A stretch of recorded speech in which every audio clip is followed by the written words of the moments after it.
back to my channel. My name is Dan, and for those of you who've been onto this channel before, welcome. Have a look around. There's plenty of videos and plenty of playlists for you to have a look at, and I hope you enjoy what you see. Today, this is not a video to do any reviews or reactions. This is actually kind of a summary of my top 5 films of this year. It's been quite a year of films, to be honest, and it's been quite hard to actually choose which are in my top 5. So before I go into that, if you would like to let me know what your top 5 or top 10 films are of this year, of all that has come out on the cinema or onto the streaming sites such as Netflix and Amazon and things like that, please write that down in the comments below. I would love to hear from you, and if it's something new, then I will be watching it to see what you're on about. But anyway, this is my top 5 films which have come out in the cinema in particular. I may add later on if there have been films on Netflix or anything like that, but this is solely for the films that have been in the cinema. The number 5, because I'm going to count backwards, number 5 for me is M. Night Shyamalan's film Old. Now, I went into seeing that film not knowing anything about that film, not knowing what it's about. I saw the trailer for it, it looked absolutely bizarre, and I knew that I was in for some kind of ride with M. Night Shyamalan. I was absolutely engrossed with this film. This film had the twists and turns that you would never expect. It also had, whenever you had answers, it answered it for you so clearly that I was happy with the answers. This story is not a story you expect. This is about a family who go onto a private beach because they're at a spa holiday resort, and they are led to this private beach where somehow everyone starts aging rapidly. And that's all I'm going to give away, but this film was incredible. It had a lasting impression on me. I'm waiting for it to come out onto the streaming sites like Sky or anything like that so I can give it a watch again. It is definitely a film I would recommend you guys watching. It's honestly, give it a go. And now number 4 is the Suicide Squad for me. The Suicide Squad, which is directed and made by James Gunn, who we all know from Guardians of the Galaxy. I absolutely loved this film. This film had the humour for it. Even the trailers, it was so funny to watch the one-liners which came through the trailers. This film had more. It was actually the Suicide Squad which I wanted, because I really didn't like the Suicide Squad which was made before, the one with Will Smith in it. So this one, which has stars Idris Elba and Margot Robbie, who returns as the infamous Harley Quinn, and amongst other people, this film was hilarious. It was very violent, such as Suicide Squad should be, and I just absolutely loved it. It filled me with joy. It had the touch of James Gunn, and what I mean by that is it had the humour from what Guardians of the Galaxy is about, which I absolutely love. Guardians of the Galaxy, it's one of my all-time favourite films. I remember going into the cinema and just walking out going, that was my film, that was my happy movie. So Suicide Squad had that feel to it. It had that feel of a darker DC film, which I've been craving for.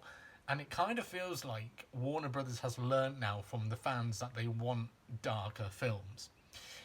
The third film, which I'm going to choose, which I will add at number 3, is The Matrix Resurrections. I've only recently watched The Matrix Resurrections, and I was a bit put off by all the mixed reviews that it was having before I even went into the film. And I was like thinking, am I going to go in and not enjoy this? Well, I went in the first time, and I thoroughly enjoyed it. I loved the fact that Neo and Trinity are back, Keanu Reeves and Carrie-Anne Moss are back. They are like legendary. They're screen legendary. And this story which The Matrix Resurrections has made, I really hope there's more. I hope this is the beginning of a new trilogy.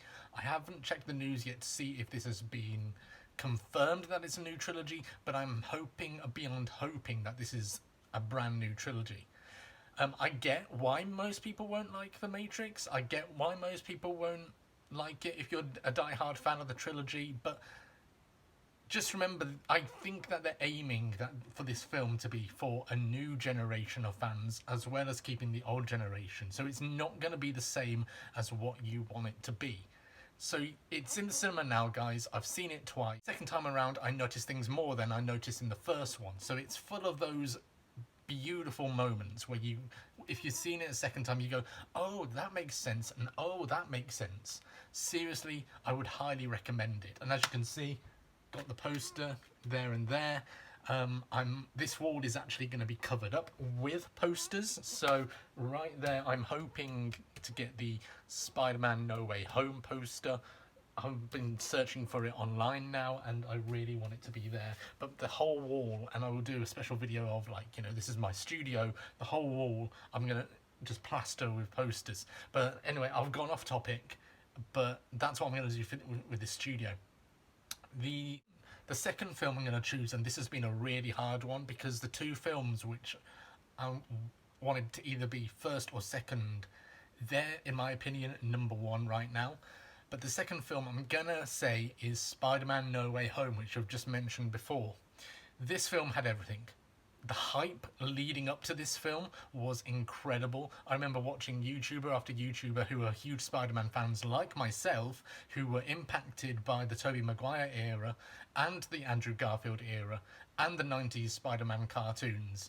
I remember their hype for this. And I remember watching, actually, The Real Rejects, who are an awesome YouTube channel, by the way. Check them out. I'll put the link for them underneath. But The Real Rejects, when they went to see this film, and I knew I was going to enjoy this film, I knew it. I could see when they did their spoiler-free review straight out of the film, out of the premiere, I could see they were bubbling. They were bubbling to say something, and they couldn't. Because this is a film where you could not say anything. And I've actually felt like, you know, this film's been out long enough now, so I will add a spoiler. And the reason why this film was really hard for me to put at number 2 is because of the appearance of Tobey Maguire and Andrew Garfield as Spider-Man, and seeing all 3 Spider-Men on the screen was something which my heart sang. The whole screen I was in erupted with cheers, erupted with shouts and claps, and I was one of them. It felt good. Honestly, it felt good to be a fan. It felt good to be a fan and have, like, wow, they actually did this. You should definitely check this film out, and I apologise if I've spoiled this for you, but before I did that, I did right across the screen. Switch off now if you don't want this film spoiled. But yeah, Spider-Man No Way Home is definitely a film which I would say is 10 out of 10. I'm definitely going to get it on Blu-ray. It's one of those films I'm going to buy on Blu-ray, but yeah, this is number 2 for me. Now, number 1, as I said, it was joint with Spider-Man No Way Home, but number 1 is James Bond, No Time to Die. I remember the hype of this film. I had been waiting for this film for about 2 years. I remember this film was going to be out just as COVID pandemic kicked in. I was just gutted when it was just stopped at the cinema saying it's been postponed. I was like, what? Because I knew that this was Daniel Craig's last outing. I knew that Daniel Craig had actually cemented himself in my heart as one of my favourite Bonds. He's more realistic in his films. He's more gritty, he's more... I don't know, it's just the emotion. I like characters with emotion, and Daniel Craig's Bond really had that. So this film, when I went to see it, I had not ever seen James Bond in the light that Daniel Craig portrayed him in this film. I'd not ever seen him so angry, so broken, so action-packed. I mean, he had also humour as well. Daniel Craig embodied what I felt was my James Bond. This film had everything from the action, the beautiful cinematography. It had everything you could ever ask for. I loved the Billie Eilish song. That is why this film is going to be number 1 for me of 2021. I'm actually going to be spending my New Year with a nice Chinese takeaway. I've purchased No Time to Die, and I'm just going to chill out and I'm going to watch it with a happy heart, because it is one of my favourite films of 2021, and it's actually gone on to my large list of favourite films. It is a film you need to watch, because when I watch this film afterwards, and I will not give anything away, I shouldn't have given anything away in the Spider-Man one, but I'm really sorry, the whole cinema clapped and walked out in silence. It is that much of an impact. If you haven't seen James Bond No Time to Die, it's available now for download on Amazon or any platform, or in shops as well on Blu-ray, DVD and normal DVD. Seriously, go and get it, guys, and give it a watch. I hope you enjoyed this video. If you did, please press the like button. If you want to comment, what are your top 5 or top 10 films of 2021 which has come out in the cinema or on any of the other platforms, let me know. If it's something I haven't watched, I will be going to watch that and I will be doing a review. So write your recommendations and write your suggestions down below. And also, if you just come onto this channel and you like what you've seen, please press that subscribe button now. This is your channel as much as it is mine. And to those of you who have already subscribed, I just want to say a heartfelt thank you so much. It means an absolute lot that you're on this channel. I could not be here without you. That's it for me in this video. My name is Dan. You guys are incredibly awesome. I'll see you in the next video. I hope you're all safe. Hope you're all well. I love you all. Have a good new year. And I'll see you in the new year. Happy New Year, guys. God bless.